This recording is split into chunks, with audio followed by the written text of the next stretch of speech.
ఇంకా విచిత్రం,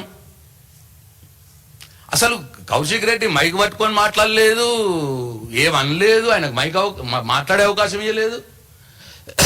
దానికే నువ్వు ఏ పార్టీ అని అడిగిండు శ్రీయర్ గారిని, దానికే దాంట్లో ఉట్టించుకొని ఎథిక్స్ కమిటీలో ఆయన అంశం చేర్చారు.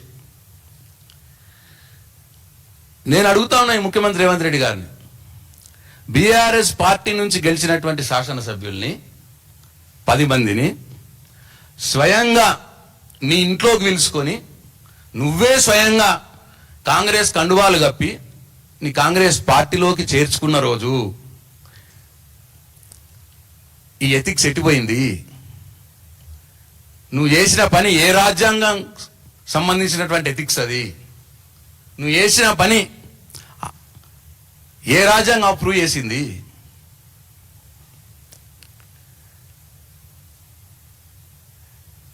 హైకోర్టు మొట్టికాయలు పెట్టింది, సుప్రీంకోర్టు మొట్టికాయలు పెట్టింది, తొందరగా అనర్హత ప్రకటించండి ఆ పార్టీ ఫిరాయించిన శాసనసభ్యుల మీద అని. అయినా దాని మీద చర్యలు ఉండవు. కానీ కౌశిక్ రెడ్డి మీద చర్య తీసుకోవడానికి మాత్రం మేఘాల మీద కమిటీలు వస్తాయి, అన్ని వస్తాయి.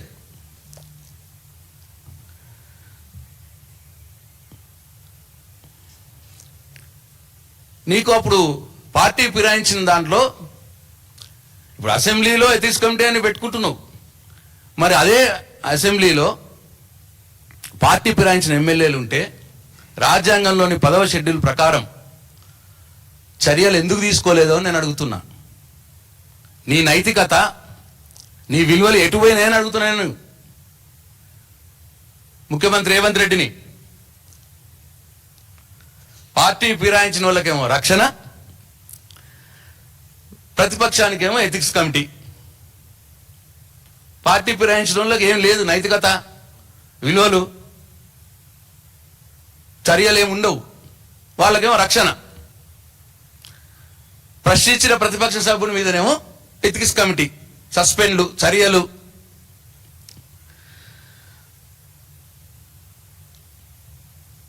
నేను రాహుల్ గాంధీ గారిని కూడా అడుగుతా ఉన్నా, మీరు ఎప్పుడు రాజ్యాంగం చేయలే పట్టుకొని రాజ్యాంగాన్ని కాపాడమని తిరుగుతారు కదా, మరి తెలంగాణలో మీ ముఖ్యమంత్రి పార్టీ ఫిరాయించిన వాళ్ళ 10 మంది ఎమ్మెల్యేలకు ఎట్లా రక్షణ కల్పిస్తున్నాడు? మీ కళ్ళు మూసుకున్నారా? ఢిల్లీలోనేమో రాజ్యాంగ రక్షణ, ఇక్కడ తెలంగాణలో గల్లీలోనేమో రాజ్యాంగ భక్షణ. అప్పుడు ఏ ఎథిక్స్, ఏ విలువలు, ఏ నైతికత, ఏది పనిచేయదు అప్పుడు. ఇక ఈ ద్వంద్వ నీతికి సమాధానం చెప్తాడా ముఖ్యమంత్రి రేవంత్ రెడ్డిని అడుగుతా ఉన్నా. అసలు ఈ కాంగ్రెస్ పార్టీ విచిత్రం. ఇక వాళ్ళ నైతికత గురించి, వాళ్ళ విలువల గురించి వాళ్ళు మాట్లాడడం రోజు చూస్తున్నాం మనం. పొద్దున్న లేస్తే రోడ్డు మీద పడి కొట్టుకున్నాడే ఒకడు కాంగ్రెస్ పార్టీ వాళ్ళు. ఏ మీటింగ్లో చూసినా ఒకళ్ళ మీద ఒకళ్ళు తిట్టుకున్నాడు, కొట్టుకున్నాడు, బూతులు తిట్టుకున్నాడు, ఇదే చూస్తున్నాం మనం టీవీలల్లో. చివరికి వాళ్ళ సొంత ఎమ్మెల్యే రాజగోపాల్ రెడ్డి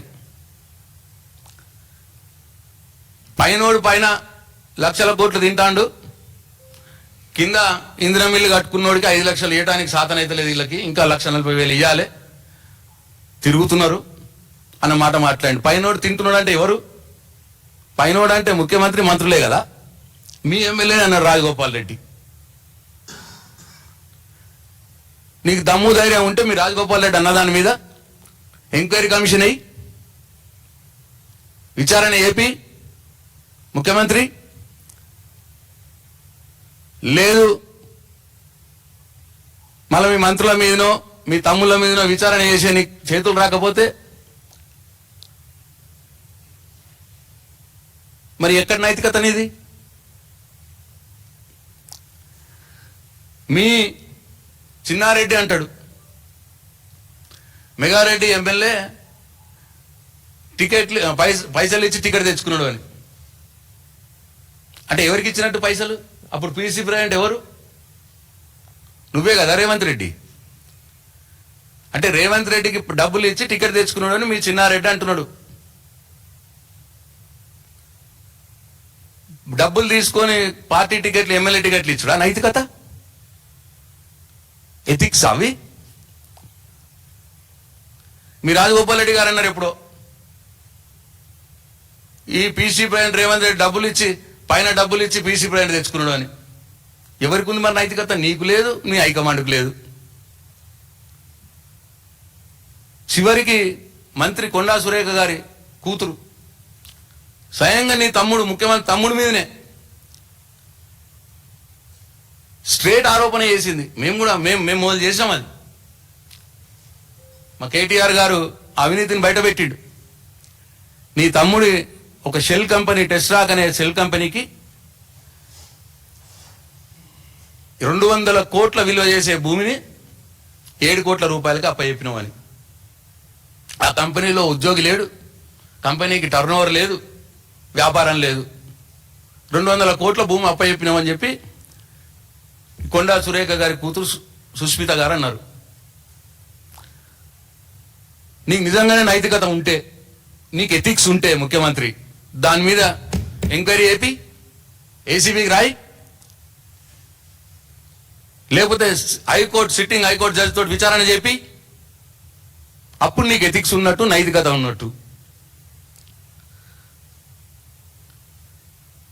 ఇదే సుస్మిత గారు చెప్పింది. ముఖ్యమంత్రి గారి సన్నిహితుడైనటువంటి ఒక నాయకుడు, ఒక వ్యక్తి,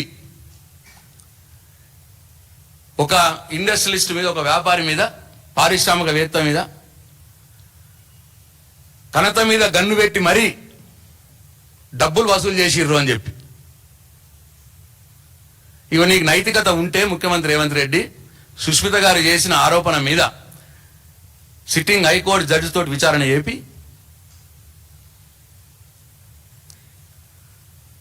నీ సొంత ఎమ్మెల్యేలే, జడ్చర్ల ఎమ్మెల్యే అనిరుద్ రెడ్డి గారు రెవెన్యూలో 30% కమిషన్లు తీసుకొని పనులు చేస్తున్నారు అని అన్నాడు. దాని మీద విచారణ ఏపీ, నీకు నైతికత ఉంటే, నీకు ఎథిక్స్ ఉంటే. కౌశిక్ రెడ్డి గారి ఎథిక్స్ గురించి తర్వాత చూద్దాం.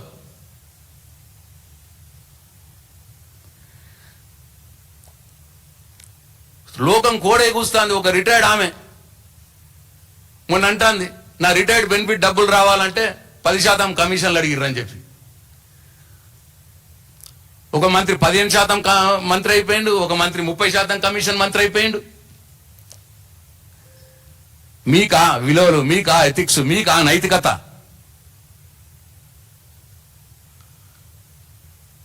కుంభకోణాల లెక్కలేదు. బొగ్గు కుంభకోణం, సోలార్ కుంభకోణం, ఇసుక కుంభకోణం, ఓబీ టెండర్ల కుంభకోణం. ఈ హైదరాబాద్ ఎక్కడ పడితే అక్కడ భూ కుంభకోణాలు లెక్కనే లేవు. మీరు మాట్లాడమా నైతికత గురించి, ఎథిక్స్ గురించి?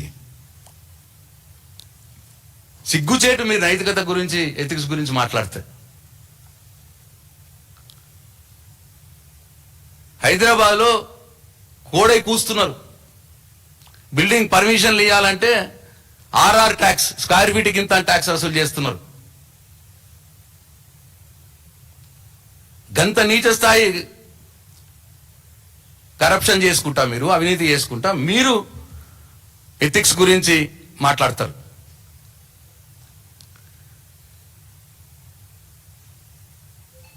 చివరికి కేసీఆర్ గారు, కేటీఆర్ గారు హైదరాబాద్లో మంచి ఫార్మా ఇండస్ట్రీ రావాలి, లక్షల ఉద్యోగాలు రావాలి అని చెప్పి 14,000 ఎకరాలు, దాదాపు 10-12 కోట్లు ఖర్చు చేసి 14,000 ఎకరాల భూమిని సేకరించి పెడితే, ఇవాళ ఫార్మా ఇండస్ట్రీని పక్కన పెట్టేసి పల్లీలు బఠానీలు అమ్మున్నట్టు ఇలా ఫార్మా సిటీ భూముల్ని ఫ్యూచర్ సిటీ పేరు మీద భూములు అమ్ముకుంటూ భూదందా చేస్తున్నారు మీరు. రియల్ ఎస్టేట్ ముఖ్యమంత్రి స్థాయిలో, ప్రభుత్వ స్థాయిలో రియల్ ఎస్టేట్ దందా చేస్తున్నారు మీరు. మీరు ఎథిక్స్ గురించి మాట్లాడతారు, మీరు నైతికత గురించి మాట్లాడతారు. చివరికి మా కేటీఆర్ గారు, హరీష్ రావు గారు గత వారం 10 రోజులుగా పోరాడుతున్నారు. పాపం ఎప్పుడో 40-50 సంవత్సరాల క్రితం నుంచి ప్లాట్లు కొనుక్కొని, భూములు కొనుక్కొని, దాంట్లో ఇండ్లు కట్టుకొని, ఫ్లాట్లు కొనుక్కొని వాళ్ళు ఉంటే ఆల్ ఆఫ్ సడన్ గా 1,20,00,000 ఎకరాల్ని 22A కింద పెట్టి నిషేధిత జాబితాలో పెట్టి ఇవాళ సామాన్య ప్రజల్ని ఇబ్బంది చేస్తా ఉన్నారు. వాళ్ళ కంటి మీద కునుకు లేకుండా చేస్తా ఉన్నారు.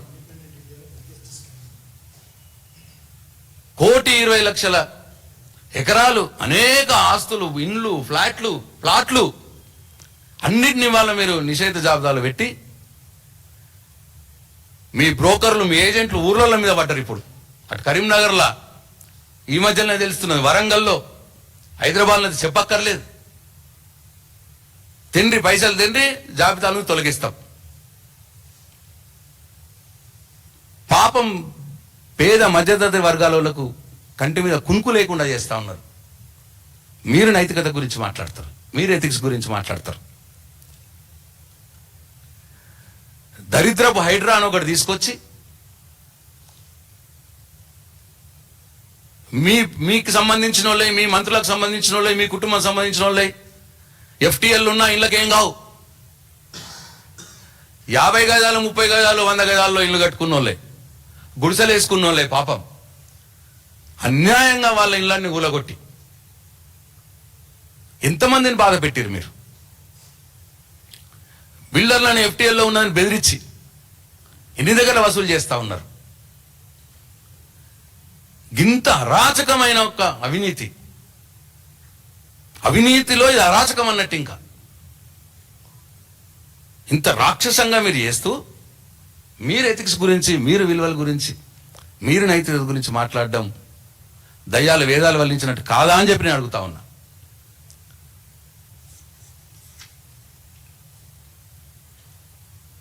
మూసీని శుద్ధి చేసేయటానికి ఆ పని వదిలిపెట్టి